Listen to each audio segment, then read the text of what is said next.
What's the deal, folks? I survived the weekend and we are back.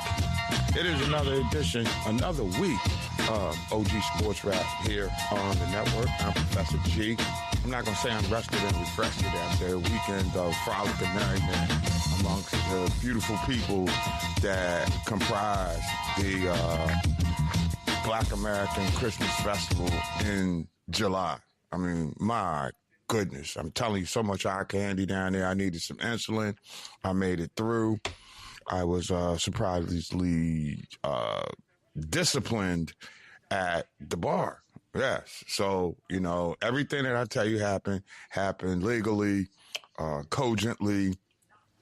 I witnessed it under great, shall we say, the great ability to realize what was happening in the moment. And there was a ton of great things. So let me first off, I'll give credit where credit is due. I think Atlanta did a hell of a job with the NABJ convention. I just want to put it out there. I didn't agree with the sports task force, however, taking their party all the way out to Battery Park, which is about a half an hour northwest of Atlanta. And quite frankly, Cobb County is a county that really embraces people who aren't like, you know, white Anglo-Saxon Protestant. You know what I'm saying? It's like crazy, but they did it. I wasn't trying to act in defiance. I gave my ticket away because I just didn't want to go to Cobb County, but I digress.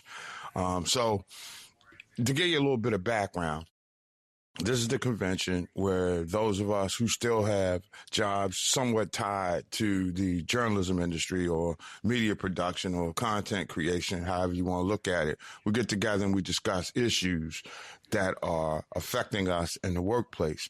There has been no other race of people who have been adversely affected more than the African-American, workforce under this new regime in Washington, the 47th regime, if you will.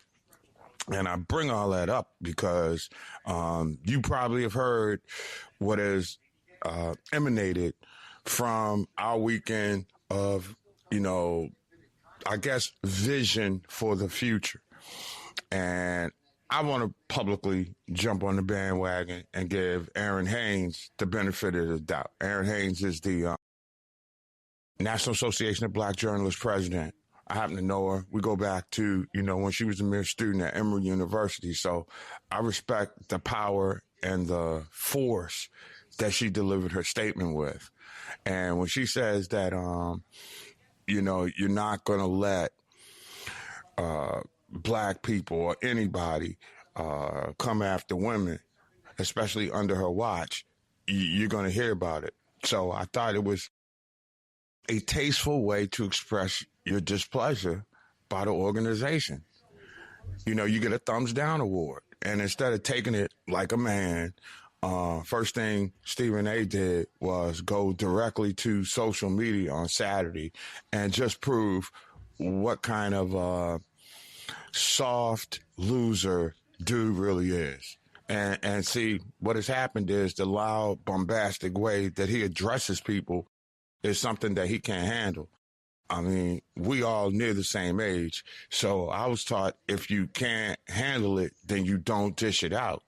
And I think it was only a matter of time. And again, I've taken a lot of umbrage with some of the things that he said, certainly towards black women. If you saw my post, the way he continues to have these antagonizing public beefs on his platform aimed at black women, which is a terrible look when you've got a daughter yourself. All right. And see, at some level, I think that's one of the things that kind of changed my perspective on things was when I had my daughter. Okay. And you start realizing that there's still crap out there that women have to face. And it has to do with their gender more so than anything. and I will say this, and I mean this, for as much as I have problems with the role models that young black women have to look at these days, these Real Housewife babes, the reality show, numbnuts, right? I just don't have, women stepped up and represented, and now you got a big ass mouth that's going to come out and put them down. That's reprehensible. There's no doubt about it. So, like I said, you may have beef with Jasmine Crockett from Texas, the congresswoman, who people still are dealing with the fact that she had the greatest clapback in congressional history.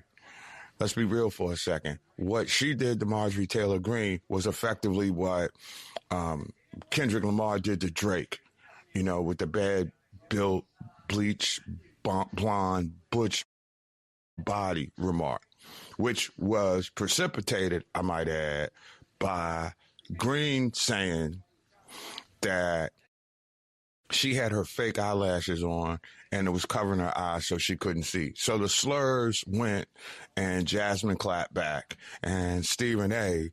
is always trying to say that the black woman is supposed to capitulate to what the tyrannically sexist, racist, malfeasant individual who inhabits the White House right now continues to just crap on people.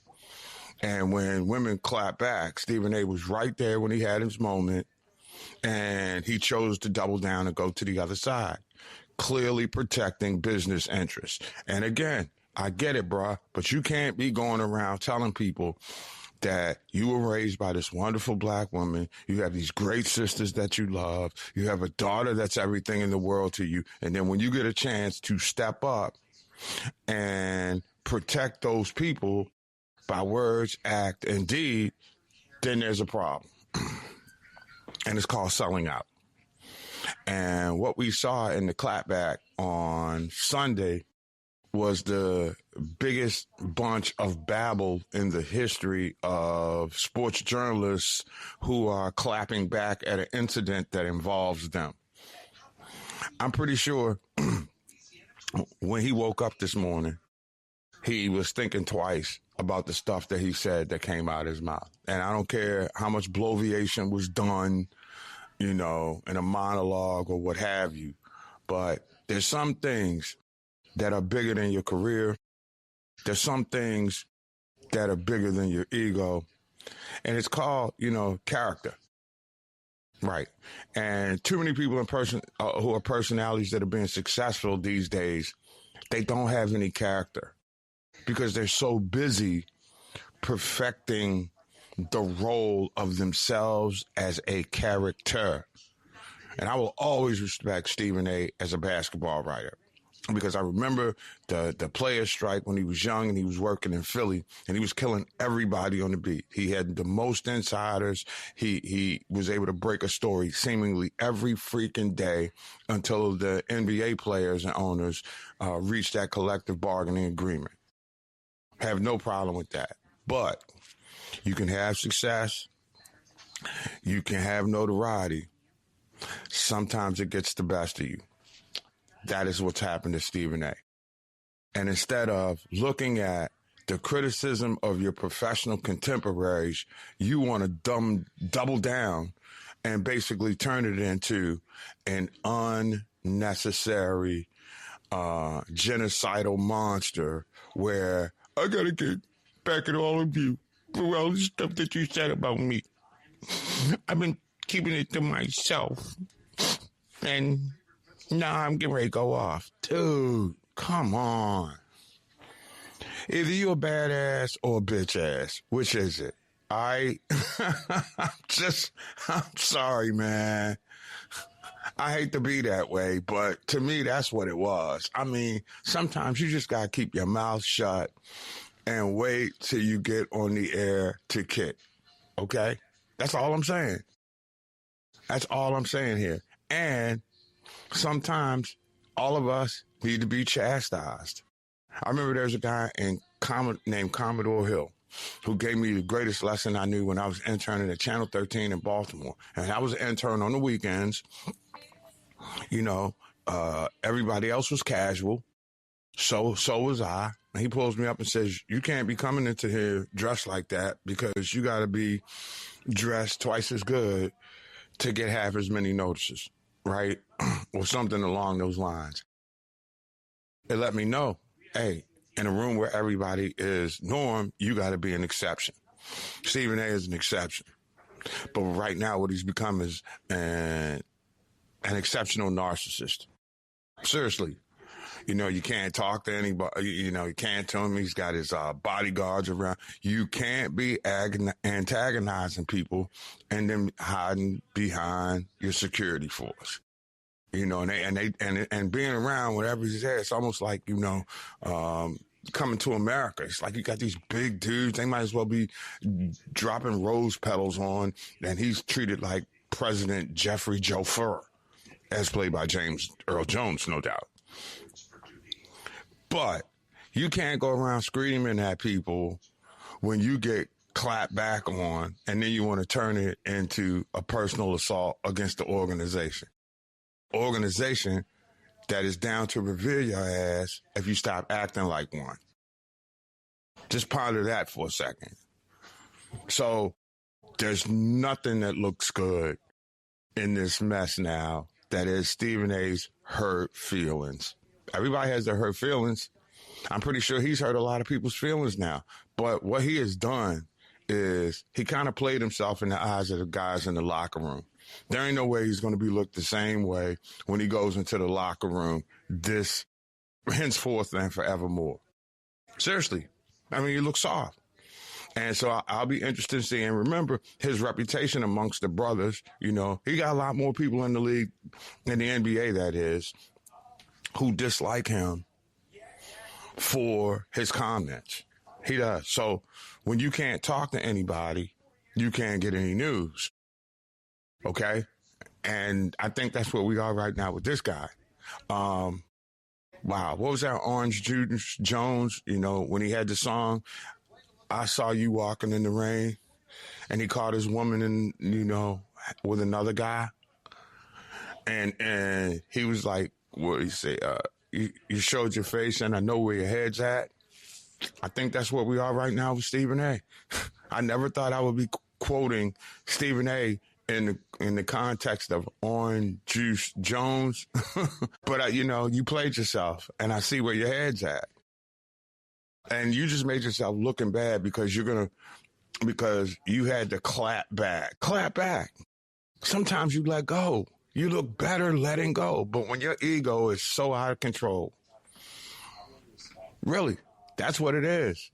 We talking about a whiny ass ego from a guy who's supposed to be one of the most influential people in sports and American pop culture. And you have a meltdown like that on social media. Wow. Isn't this the same fool that made a name for himself coming on TV and telling people, you know, think before you hit send, right? Think before you hit send and deal with it. Everybody's had a tweet, a post, a comment that just went to the left. And I think that's what Stephen A. did with his remarks after the NABJ's convention. And look, if you got a thumbs down, maybe you need to discuss with the organization why they gave you a thumbs down, because I'm pretty sure that more people would rather revere you than despise you. And those who despise you because of who you are and what you said about them. I'm Professor G. Mark Gray. We got a lot more to talk about on the other side. The whole week recap of Atlanta's hosting of the NABJ convention and a whole lot more. It's OG Sports Rap on the network. Remember, download the mobile app, Sports Rap Network. Why? We all we got. Professor G. Mark Gray back with you. It's OG Sports Rap here on the network. Thanks for hanging out with us at the time. You know, the last weekend was supposed to be about replenishing the professional juices. And what do you get? The story of life. And see, I have been reluctant to want to just make this a Stephen A. Bash session. And we will get into some sports like Von Miller leaving Washington to go to Dallas And you got to wonder, what's up with Dallas and all the defensive linemen that seem to be getting, who are a little bit long in the tooth. They show flashes of brilliance. And then the next thing you know, what happens? They tear ACL, break a kneecap or something, and you don't know what you're going to get. So Dallas has added Von Miller, a Hall of Famer. Let's be clear. They replaced one Hall of Famer to be in Micah Parsons, and he gets hurt in Green Bay last year. This year, they get Von Miller, who's a Texas guy who should help them out. Who should? Now, the question is, having watched him in Washington last year with a defensive coordinator as the head coach in Dan Quinn, he was okay. I mean, he. If I'm Dallas, I'm not expecting to have the great Von Miller of my days back in Denver. But I guess if you kick the tires on him or something, you'll find something, use him in situations, certain packages, what have you. Maybe he can still be effective. But that's a crazy scenario that's jumping off in the NFL. You've got these 30-plus something guys who are either on the edge of retiring or have, in fact, retired and then had a mea culpa, deciding to really remember that, what am I going to do with myself? I can only play golf for so long. It's boring me. I need to go out there and get hit. It's crazy. But these defensive linemen, come on. I guess they can play forever and running backs can't, huh? I mean, this is absolute craziness, with a magnitude of goodness knows how long. I mean, this is crazy. But, Dallas looking for somebody to fill a void. You're not paying Von Miller for a lengthy long-term deal. Hey, kick the tires, see what he's got for the rest of the spring training camp, pardon me. And most important, maybe you can just plug him in as a situational guy. Maybe you bring him on second, third long packages, what have you, and just turn him loose. I'm anxious to see how that works out in Dallas. I really am. And that's just one of the many things that's going on around the NFL. Like last weekend, I'm in Atlanta, and the Falcons came out, and the Falcons still don't have a quarterback. The Falcons got bludgeoned over the weekend. And again, I don't know. There's a cloud that seems to be hovering over the Falcons, right? They just can't get out of their way. And the big part of it is the fact that they can't figure out a quarterback or a running back that can stay healthy, and to me, at some point, I wouldn't be shocked if everybody's making a comeback now. Why wouldn't Matt Ryan? Hey, look, I can be team president and quarterback. Hell, hey, that might even work out better for him. What better way to know what you need than after playing 4 quarters and being in the huddle trying to win games? I'm telling you, man, the Falcons, I used to think they would run efficiently in the front office. They got to show me, because I just got the feeling after Cincinnati that, could be somewhat of a long season in the A. But then again, first preseason game, a lot of distractions going on. Maybe it's the lemon pepper wings. I simply do not know. I don't. Now I will say this, though. So I wake up this morning after Stephen A. puts out a tweet talking about how when the NABJ gave him this thumbs down award, and it's directed at people who are anti-journalism, anti-diversity, equity, inclusion, stuff like that. So I guess Stephen A. caught up in his feelings because the people that look like him, the people who are of his professional vocation, they gave him a big clap back. They said, okay, dude, you went across the line. And then he doubled down talking about he knows where the skeletons are. I'll tell you what, I'd have liked to know where you were this morning. And I was having driving up the coast, right? Because I drove from D.C. to Atlanta. And so we driving up the coast. And I'm thinking to myself, wait a minute. You're going to double down because you say you got skeletons and you don't like the direction that the way NABJ has gone. And NABJ has never disrespected you. They've never dogged you. Now, I'm pretty sure you think that you may be worthy of Sam Lacey Legacy Award, but your legacy is moving towards Bull Connor, George Wallace. It's gotten ridiculous. So he's caught up in this feeling that the people who look like him have chastised you. Sometimes you need to look at yourself. That's right. Look at yourself. Don't look out in the room.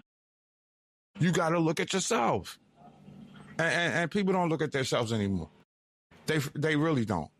And I think that when you're a narcissist like that, and I think, we can now, of all the many splendid adjectives we can use, okay, let's be 100% clear. Keep it a buck, right? You can have success and it can go to your head. It can turn things around. And that's what seems to have happened here. So I just wonder in this moment where we all pivot, right? You got to pivot. Does he pivot towards the MAGA folk or does he come home? And if you do try to come home, when you knock at the door, who's going to let you in? Again, I couldn't make this stuff up if I tried, boys and girls. This is absolute madness. It really is. And we'll talk about it. But you go on TV this morning, you when you bloviate on social media, you better be ready to back it up. And for you not to show up, and again, the conversation I was having with my wife, I said, after he posted, I said, one or two things is going to happen. He's going to go all in. They're going to give him a free-flowing platform. They're going to let him come out and speak, or he's not going to work. He didn't work today. Now, again, I don't know what happened on the radio. I had, I got my own job. I got to go, up to Baltimore, Yankees in town. I got to, HBCUs having college football, media days and all that. So there's a lot of stuff that has to be taken care of. But, hey, dude, if you're going to double down, you got to show up. And maybe the folks at the network told you to back off. I'm at a point right now where I'm wondering whether or not we're going to see him at all this week. Seriously, because ESPN will say, look, we're going to pay you for the week. You get extended holiday. Chill, bro. When in truth, they should be milking this right now for ratings like no other. Seriously.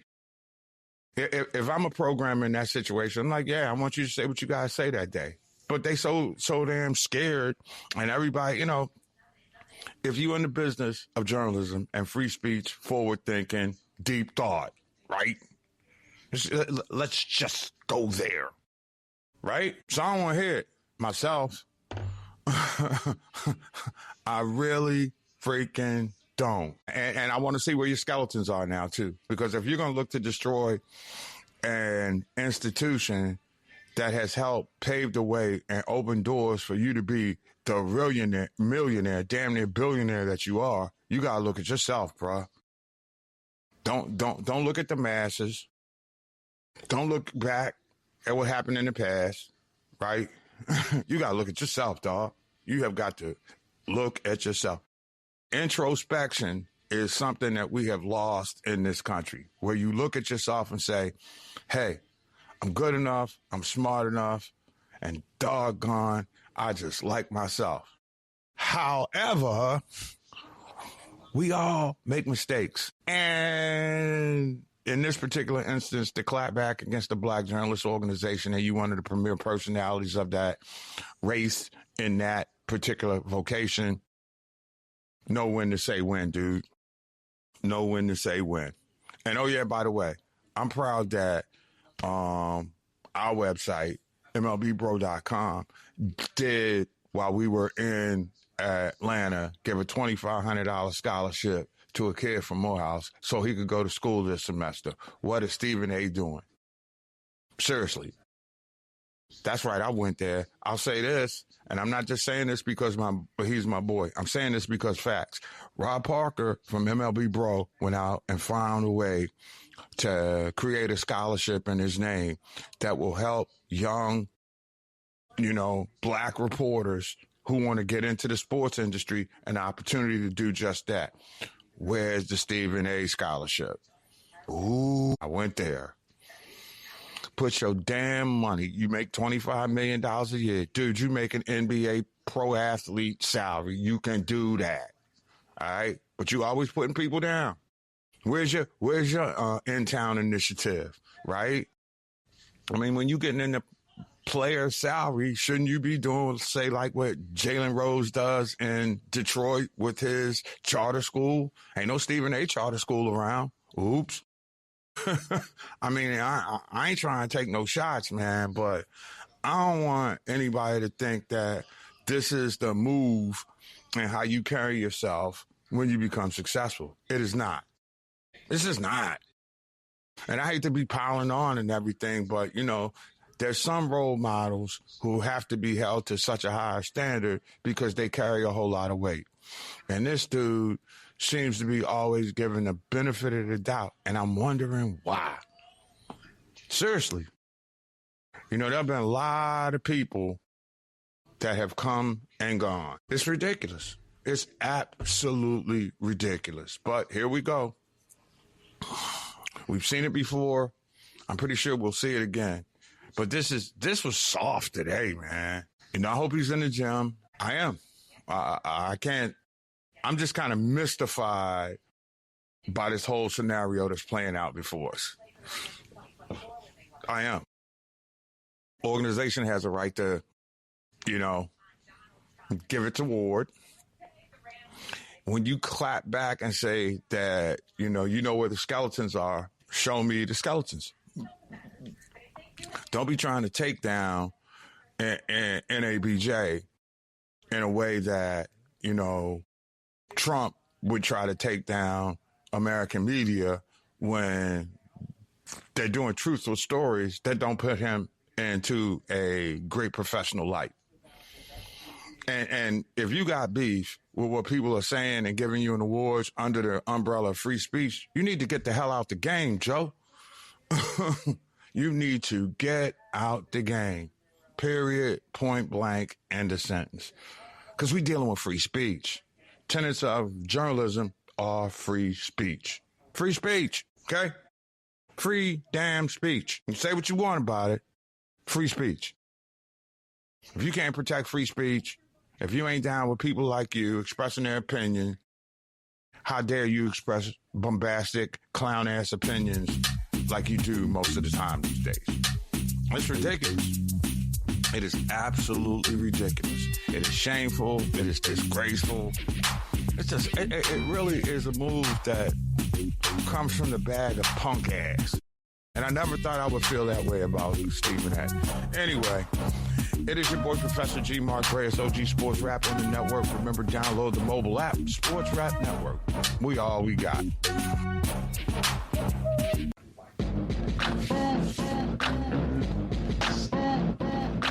All right, now we can get back to the business at hand here, boys and girls. We got the NFL, who is moving into the crunch time of its training camp. Then you got baseball, who has just, I tell you what, man, the sports guys really enjoy just mucking with us, right? And why do I use that term mucking? Because they're definitely mucking around with the fickle hand of fate. There's so much minutia, if you will, that is going on during the baseball run to the postseason right now that I find it incredible. And I think the biggest story is that the two-time defending world champion Dodgers, one of the favorites to win the title again, but they ain't playing like that.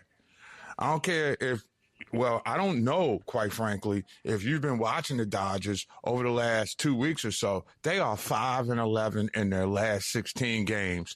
They were swept by the Red Sox and the Cubs, and they lost a series to the Arizona Diamondbacks and the Milwaukee Brewers, right? Since July 1st, the Dodgers are 3 games below 500. Let's be clear about that. They're 18-21. The Dodgers are a tired team, and you can begin to see now Dave Roberts is tired of dealing with mistakes that I think have a lot less to do with concentration as much as it does with fatigue. But in the words of Vince Lombardi, the guy whose name graces the NFL championship trophy, said that the reason he worked his team out so hard during a training camp and the off season was simple. Fatigue makes cowards of us all. The Dodgers are anything but cowards in the real sense of the word. Cowards quit. The Dodgers are fighting. I just don't think they have enough gas in the tank. I really, really don't. And I'm telling you, it's all about the wear and tear of back-to-back world championship seasons and the extra layers to the playoffs. Look, I love more baseball.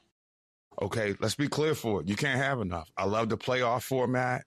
I love how it works. I don't think you're going to see any of the dynastic stuff that you're going to see anymore. And if the Dodgers don't win this three-peat, that's going to be a cautionary tale for everybody else moving forward. How do you come back after back-to-back seasons when we're dealing with human beings? It's crazy. Now, this is a week, if you're a Dodger fan, where they do get a chance to gain some momentum. They got 3 games against the Rockies, 3 more against the Pirates. All right. Rockies in last place in the National League West. Pirates, 4 games under 500 now, after they looked like at the beginning of the season they were going to do something big. But I think the big story in the game right now is why are the Dodgers in the dumps? And nobody seems to want to look at the 800-pound gorilla in the room. That being, fatigue, wear and tear. Wear and tear on your tires, the whole bit. So it's just something to think about, as we move towards the finish line of this season. I mean, there's basically 3 weeks left to go. And this is probably one of the more exciting seasons that we've seen in some time. Even the Miami Marlins have something to talk about. They got an ace, Sandy Alcantara. I always struggle with that name. Dude's 13-7 and got 3.43 ERA, coming back off of Tommy John surgery that cost him all last season. And so he's fresh. So he's doing what he does. He's pitching deep in the games. This is a guy in 22 that was the Cy Young Award winner. He's thrown after surgery 170 and 2/3 innings coming into tonight's. That's a big, big number. And he's pitching deep in the games. The deeper you pitch, the more stress you put on your arms. And Sandy Alcantara is doing it. So I got to be honest with you. He's doing something that's extraordinary, because if he continues at the same pace that he is right now for the next 3 weeks, he'll throw roughly 220 innings coming off Tommy John surgery. That is crazy. Absolutely crazy. Now, the sad part about that is when you start using the Tommy John references, you also have to be mindful of the fact that baseball is mourning the passing of Tommy John. And there are a lot of you of a certain age who think that Tommy John is just a surgery. Tommy John was a hell of a sinker ball pitcher after he came back from, I believe that's the ulnar collateral ligament. It's in your elbow.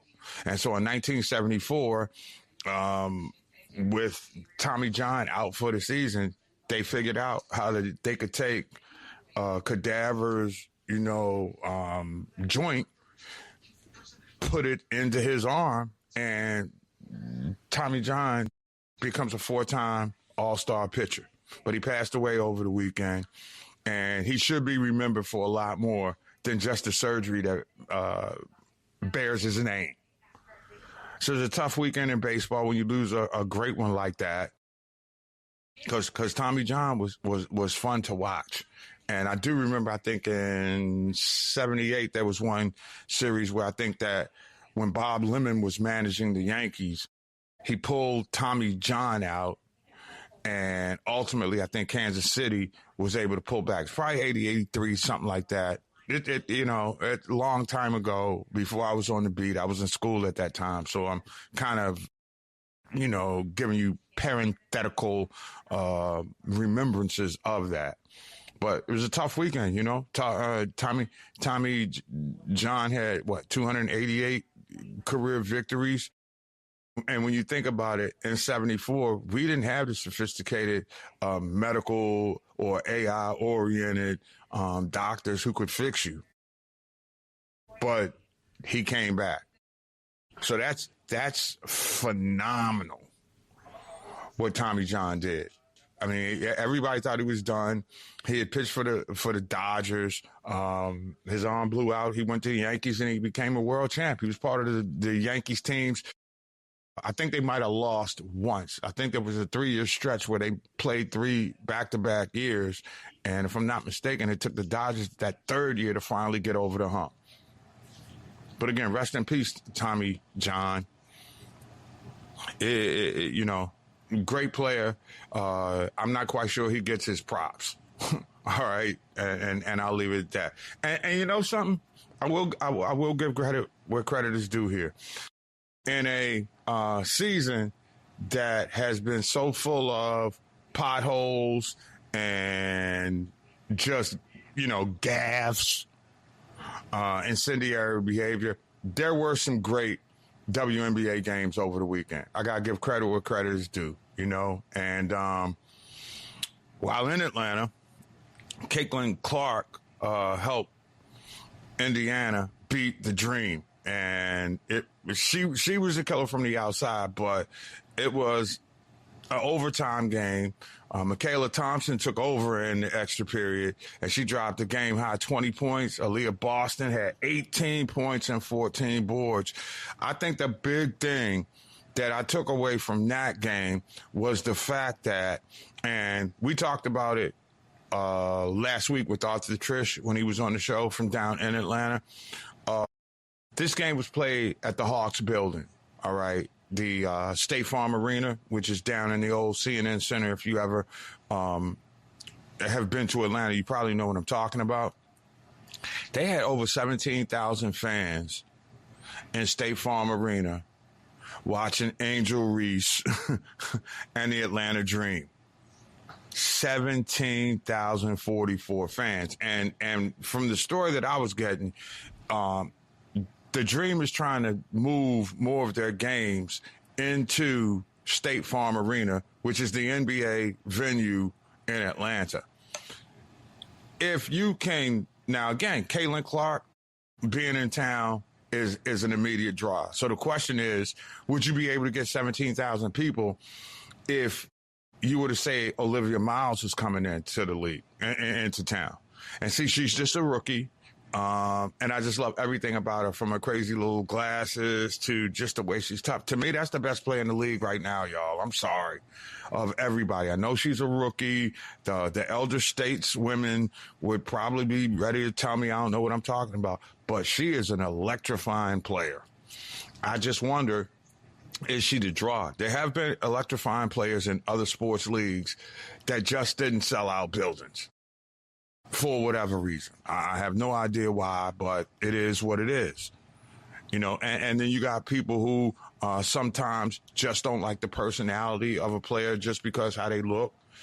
For a long time, black male players who had locks in their hair was kind of almost treated like, they were engaging in unprofessional behavior, right? It's like, okay, this dude right here, he's not. It's not going down that way, y'all. It's simply not going. But I did enjoy that. I was and funny enough, even the Hawks Brain Trust had to say that this was just a, quote, super resilient effort by Indiana to win a game in overtime, and a game on the road against one of the better teams in the league. Atlanta's going to be a tough out in the playoffs. I don't know if they got enough to win it, but they gave us a show in the ATL last night. Well, earlier this week. So those are just a few of the things that were going on away from the nonsense. And I'm not going to even say that it was a nonsensical weekend because, got a chance to see a whole bunch of people and reconnect and things like that. But I will say this.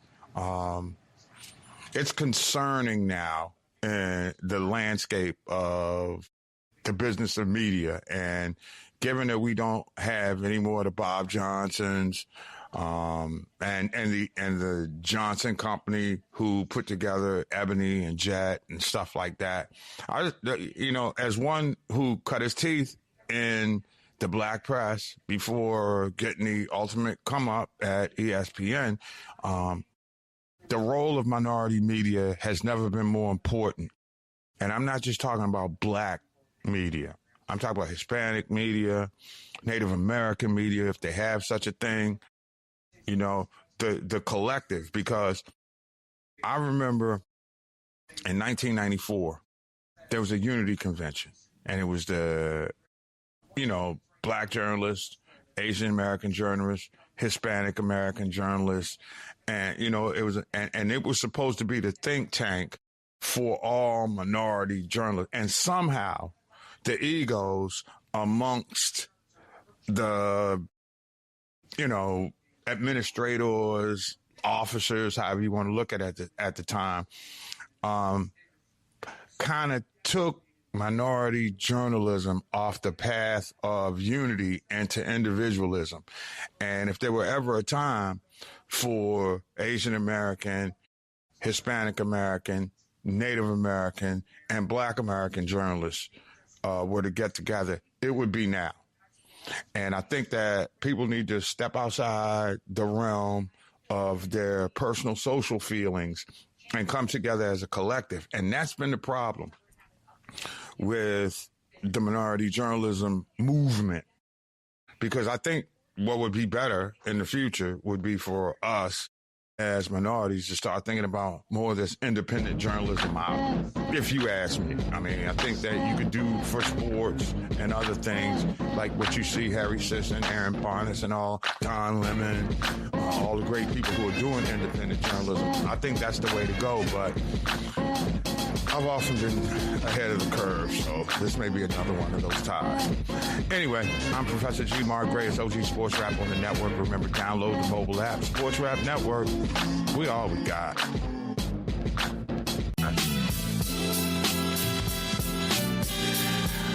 Our good friend of the show, Lloyd Vance, joins us right now as we take a deeper dive into the NFL's preseason, I should say. And Lloyd, interesting things all over the league right now that are making some headlines. And it always seems to come back to Dallas, who seems to be in the market for a new defensive lineman who could help get them back to where they were during the days when they had Micah Parsons. Von Miller's supposed to be that guy. How much do you think he has left in the tank? Mark, he's 37 years old, and he has 138 and a half career sacks. And, he is definitely on the backside of his career. Now, he did have a pretty good season last year for the Commanders where he had 9 sacks, and they used him in situational role. And, I just think Dallas is trying to grasp at straws here. No DeMarcus Lawrence, who's playing pretty well for Seattle. As you said, Micah Parsons, they traded him to the Packers, and they need somebody to bring that heat. So we'll see how much Von Miller has at his age. But, I think he can be a spot guy. And you saw Jadeveon Clowney last year play pretty well for them. So how much do you think is left in that tank, though? And do you think that if he does play in Dallas or wherever, that he's more of a situational guy? No, he's definitely at this stage of career, Mark. He's a situational guy. You bring him in on obvious pass rushing downs and let him kind of pin his ears back and go after the quarterback. Now, you don't want him trying to play 3 down and play against the run. That's not him at this stage in his career. So I think, Dallas is going to give him a shot. Schottenheimer is looking for an answer in terms of that defense. That defense allowed 511 points last year. All right, I want to shift gears and talk about Cleveland right now because the controversy at the quarterback position continues to be there. And I don't even know. Well, let me rephrase the question, Lloyd. is there controversy or competition in Cleveland at the quarterback spot?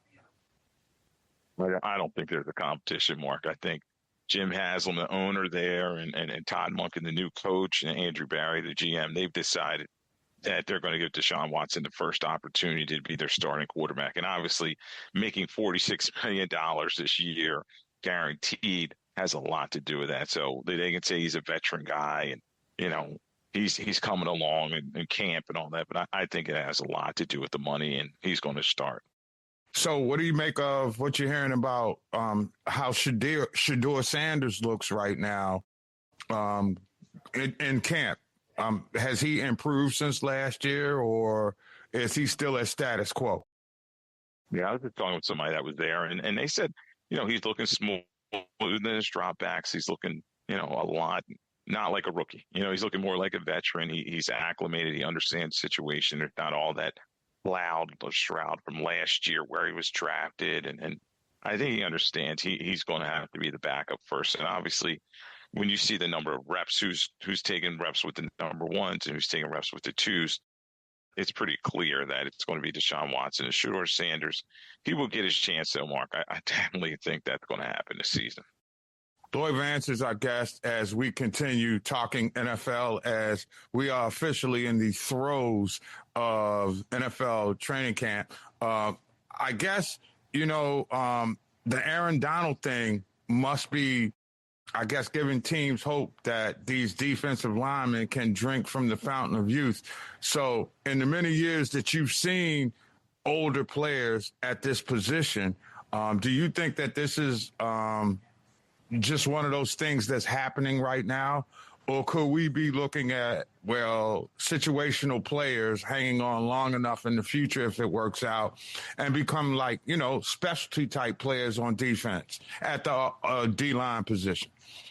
And, you know, Mark, we've seen this a lot with these older guys becoming kind of mercenaries at the end of their career, you know, free agent for hire. You know, we saw that with Justin Houston. We saw that in terms of Dwight Freeney, and they had chance to come in somewhere and make a difference. So, if teams, as long as they're a good team and they can kind of slide them in as a situational guy, I think they're going to look to some of these veterans as long as they're in good shape and there's young guys not taking their place. Now, the Eagles last year, you know, when I covered this, you know, Brandon Graham, they brought him back, and it had a lot to do with the younger guys are underperforming. So that's always going to be a factor as well. Lloyd Vance with us as we talk some NFL here. It's OG Sports Wrap on the network. Thanks for hanging out with us, and tell your folks to download that mobile app. How would you describe Philly's training camp? It seemed to get off with a few, you know, headlines, but suddenly it's almost so quiet there. You just have to wonder, is it a quiet before the storm, or is this team going to be so good that they're just keeping everything on the down low, if you will, as they get ready for the kickoff of the regular season? I think the big thing, Mark, is injuries. All teams are trying to avoid them this time of year. And then the Eagles' first-round draft pick, Mekhi Lemon, he has a hamstring issue, and they're counting on him to replace, you know, Brown. So it's a situation. It's like, all right, well, is he going to be ready for the season? And they got to work with him. The other big news with the Eagles training camp, and rightly or wrongly, is the Eagles PR staff or social media group put out an interception by Jalen Hurts, and that just stirred the pot in terms of, you know, is he a number one, this and that. But yeah, for the most part, it's been pretty quiet. I think the Eagles they have to be ready to defend their divisional crown because Dallas got better, and so did the Giants in the offseason. Well, these social media teams on all levels are making mistakes these days. Remember a few weeks back, we had the LeBron press conference going to be handled in Miami before he signs with Philadelphia. It's just kind of crazy. Maybe they need to start teaching more responsibility in social media content like they used to do with us in the world of journalism right now. Big picture, though. Let's talk about Buffalo for a second, because earlier this morning I was basically looking to see if Stephen A. was going to show up on First Take. He did not. But there was an interesting conversation about Josh Allen as potentially going down as this generation's Dan Marino. And for those of y'all of a certain age who don't remember Dan Marino, he put up big numbers. He even got to a Super Bowl, but it's almost dwarfed. You know what I'm saying? So I'm just wondering, is that the kind of way that Josh Allen's career is trending now, and must he get to the Super Bowl to overcome that? Late 30, he's still got plenty of time, Mark. But he's had some disappointing ends in terms of AFC Championship game losses, and he has 8 playoff wins to his record right now. And so he has had some modicum of success, but they can't get over the top. And I think a big thing with the Buffalo Bills is, Brandon Beane is still there, their general manager. They got rid of Sean McDermott. They're bringing in Brady, and they're trying to see if they can rework that offense. Their defense, though, Mark, has a lot of injuries on it, and they're trying to replace people and a lot of moving parts. So it's a team game, and unfortunately, too much of the blame goes to the quarterback too often when a team's not getting to the Super Bowl and or winning it. Lloyd, what did you make of Jaden Daniels and his team coming out with that LSU keep my name out your mouth type of deal as it relates to him being offended or his team being offended because Joe Burrow, who won the Heisman and the Natty, has his jersey retired. Billy Cannon, old school, who was the first one to win that Heisman Trophy and help LSU get to a national championship. To me, it comes off as odd that you would do that at the start of training camp. What do you make with of the way that his team kind of handled this, which sort of led to an unnecessary distraction in D.C. last week? I thought, now's not the time. He's barely even been out of college. You know what I mean? Like, it used to be, I know Shador got his number retired in Colorado shortly after he stopped playing, but you used to have to wait 10 years to get your number retired. And he's truly an all-time great for LSU. So I think he's going to get that. I did have some good laughs looking all around where everybody was saying number 5, no more in use, in all situations, no more 5-star recruits and things like that. So it just put an unnecessary spotlight on Jaden Daniels going into the season. And you wonder if it's going to mess with his prep because let's face it, when you look at that roster, you and I talked about it, he needs some help in terms of the offensive playmakers on that team. Indeed. Now, I don't know if you and I had a chance to talk since they got the Stephon Diggs deal done. How do you think how does that impact, I should say, Jaden Daniels? Do you see him more of a stretch the field kind of guy or that safety valve that's somewhere between a Terry McLaurin and who's ever lining up at the tight end position on those third and medium downs, if you will? I think Diggs, this stage in his career at 33, he's a guy you're going to bring him in, use him at all the 3 receivers positions, and he's going to work over the middle, make those tough catches. And last year you saw when he was on New England, he still had some gas in the tank at 1,000-yard receiving season. And I'm looking forward to see how it's going to affect that Washington offense because they needed him because they have Terry McLaurin, they have JCM, but they were putting too much on Jaden Daniels, and you wonder what his injury history and his body build if he's going to be able to take all those hits. All right. And I also want to talk about Jackson Dart for a second, who continues to make headlines. I mean, what were you hearing about the way, I guess the concern is he's not protecting himself. One could say that he's playing reckless on one hand, but on the other hand, I say this other guy has gotten to where he is right now.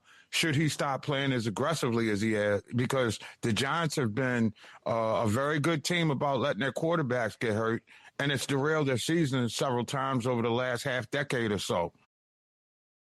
Well, that offensive line's been a work in progress, Mark, and it's a situation where, sometimes he is moving and have to get away from pressure, but he needs to learn to slide. You don't want to be like Andrew Luck and take too many hits. And I remember talking with Michael Vick about this when he was with the Eagles.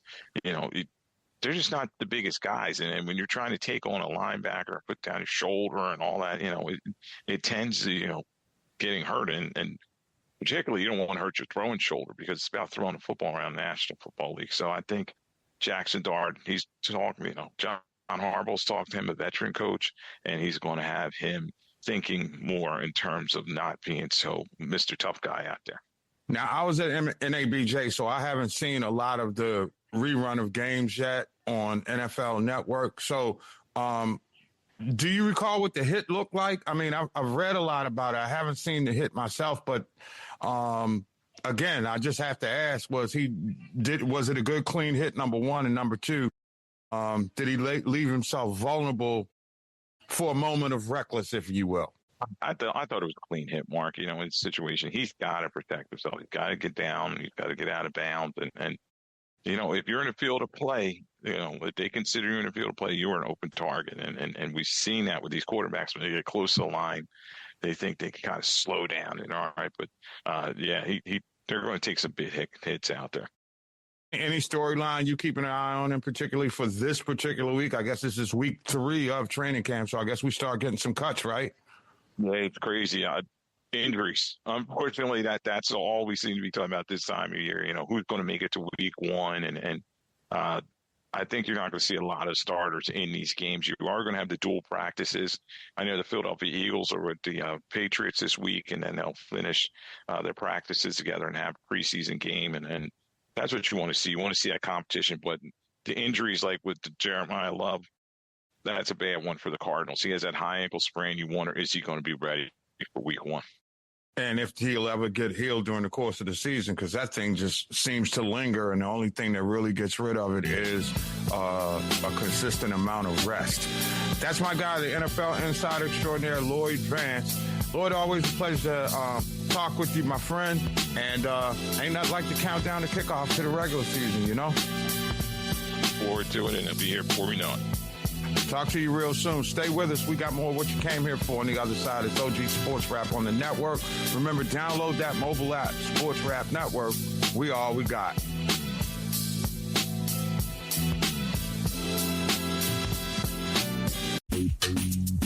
It is your boy, Professor G. Mark Gray, and we continue. It is OG Sports Rap here on the network as we count down to the kickoff of football season, especially amongst college and NFL.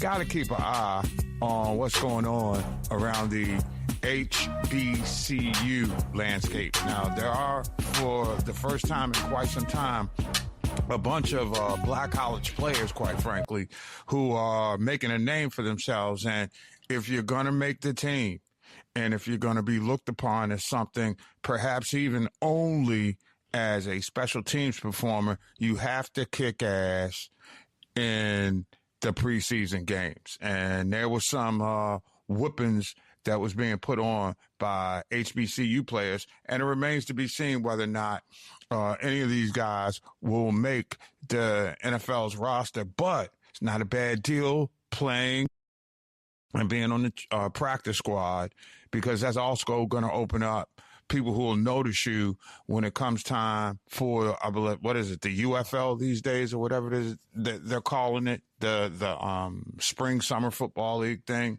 But with that being said, there are a lot, and I mean absolutely a lot of early games when players from various schools will get a lot more playing time, largely because, the starters are going to be put in bubble wrap after they get their first set of reps. And it gives players from smaller schools or those who were non-drafted free agents or drafted players who were way down in the lower rounds to, get your chance to shine. And I got to admit, the MEAC is really doing their thing with NFL players in camp right now. And I haven't been able to say this. There are a couple of players from Morgan State, that is, my alma mater, who are looking good.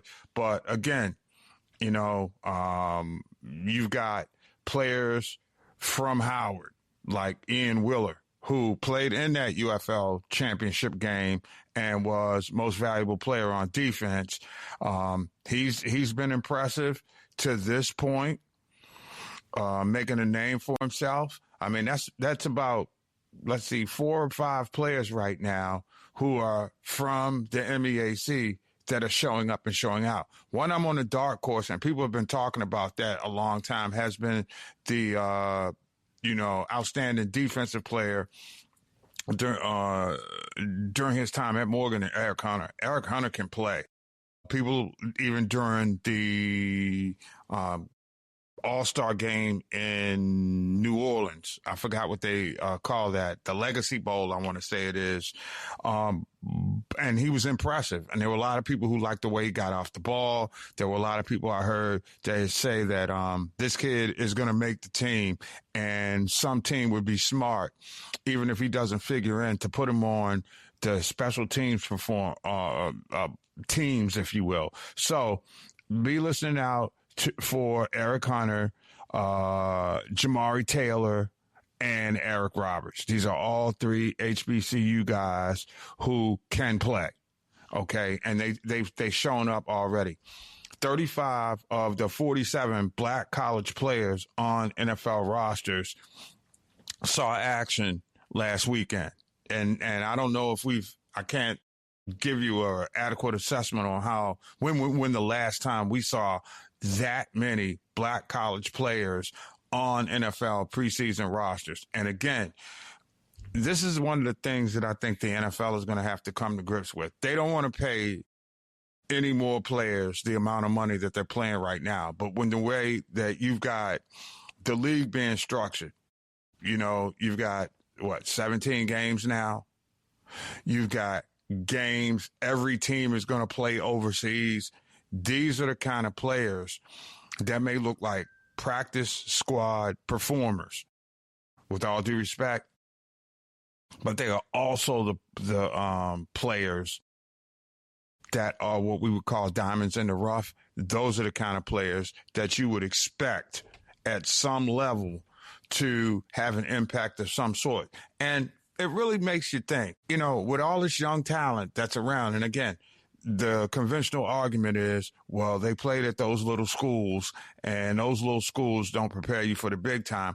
If the little schools don't prepare you for the big time, why are the big time major conference, predominantly white schools making it a point, as they always have? Now it's just out there on blast, because I know South Carolina State has traditionally been victimized by Clemson and South Carolina, and perhaps even teams from the ACC in North Carolina, scouting their practices to see who they could get.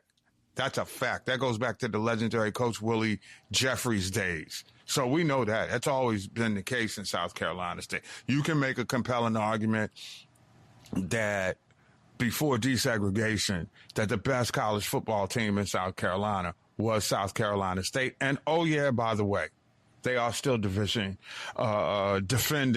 reigning national champions amongst HBCU teams. And so one would assume that when you start looking at the landscape, they figure to be pretty tough. Now, again, these are all MEAC dudes. Now, let's not get it twisted. They play more than just defense in the MEAC. And that's why you got to keep an eye out for this running back, Jamari Taylor from North Carolina Central. This is a dude that got a whole lot of work on Saturday. He's trying to earn a spot in a very talented backfield that also includes another North Carolina A&T product, and Bashal Tootin. Tootin, however, did in fact finish his career after leaving A&T and going to Virginia Tech. And I think he got to Virginia Tech 1 year too early, because I think James Franklin is going to do a hell of a job down there. That's the perfect place for him. But Taylor did not look bad last week. He carried the ball 22 times. He averaged about 3.5 yards per carry, had 78 yards. He scored on a 2-yard touchdown run. He also had a long run of 14 yards. Jacksonville knocked off New Orleans, but that's just the kind of production that this kid Taylor puts up. I mean, you got to remember in 2024, when he was a junior, he led the MEAC in rushing, putting up, 1,164 yards, averaging damn near 6 yards a carry, 5.8 to be exact, if you're keeping score at home. 15 TDs, and the team went 8-3. They weren't able to get back to the championship game as they had normally been used to, but it did work out.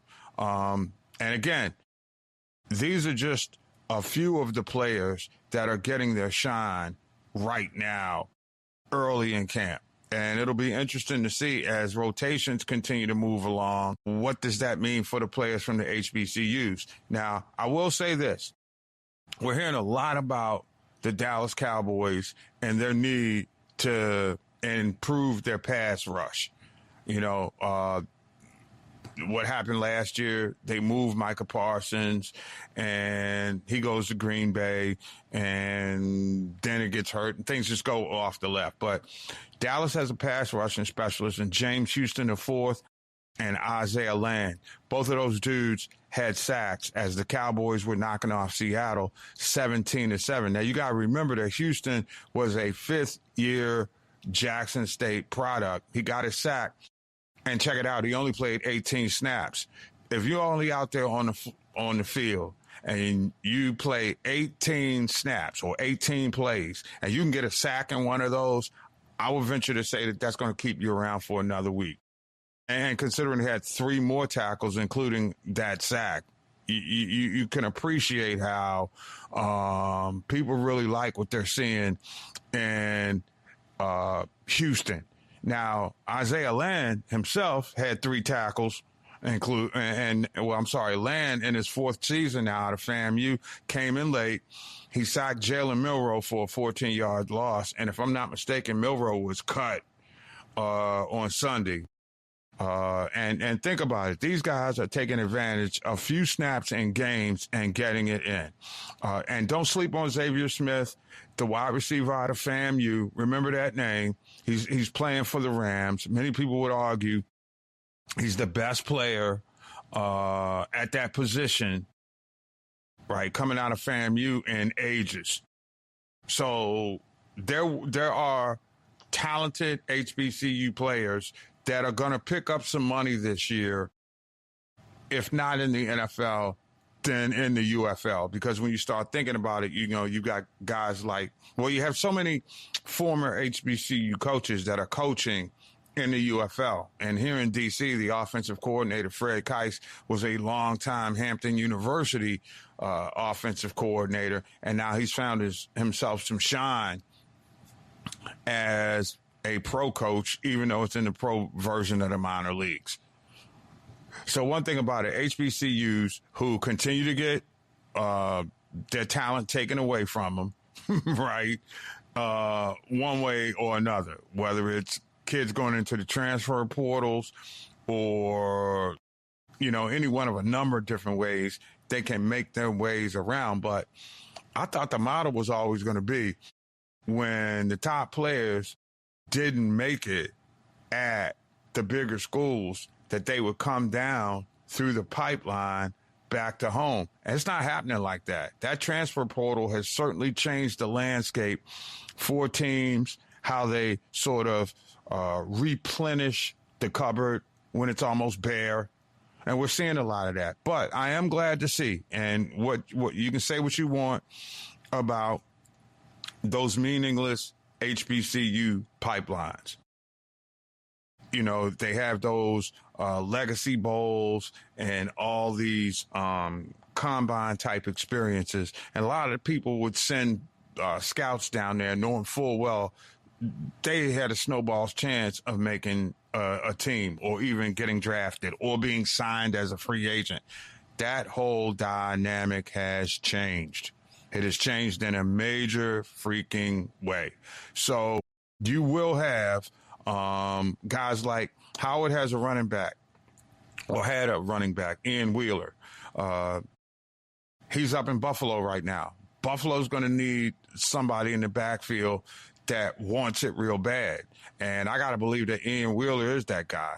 I mean, he only had 7 touches, but he gained 41 yards. The dude rushed for almost 6 yards per carry. Now, look, I did not see that game. I don't know if he was doing that against. And this early in the season, it's, for lack of a better term, scrub on scrub. where guy on defense is trying, who's going to probably get cut, has to tackle a running back who's probably going to get cut. But when you're averaging damn near 6 yards a carry on 7 carries and you finish with 41 yards, I got to believe Ian Wheeler now is one to watch. Because think about it. The HBCU running back may not have the size to carry the ball 300 times. But if you can bring him in situation substitutions where he catches the ball out of the backfield, or riddle me this, Batman, how about using him as a kick return specialist? Just think about it. He's 5'10", 205 pounds. He rushed for 1,154 yards and 14 touchdowns. And remember, he's already platooned as both running back and kick returner. Now, I don't understand why he went undrafted, was signed by the Bears a couple of years ago, but now here he is, making a name for himself with Buffalo, and that's not a bad landing spot. I mean, you just start thinking about it. Gets to play with a coordinator like Joe Brady, who knows how to take advantage of the weaknesses in the defense. Great offensive play caller. So don't forget, throughout the course of the season, if you went to an HBCU and you want to know how the players are playing, stick with us right here. It's OG Sports Rap on the network. Remember, download the mobile app, Sports Rap Network. Why? We all we got.